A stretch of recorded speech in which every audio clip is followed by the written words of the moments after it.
Public, आपल्या अकोला शहरात सर्वात मोठी कावड यात्रा का होते? तुम्हाला याचा मागचा इतिहास माहिती आहे का?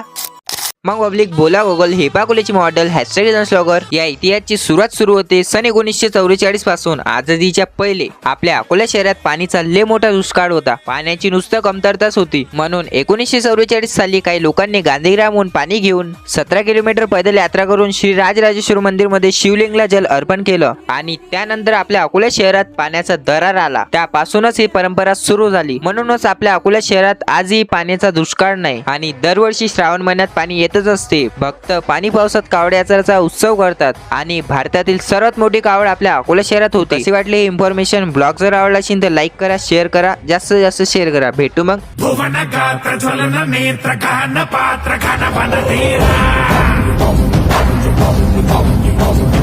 दहन गोल धमन काल धरणि लील जय जय शूरा.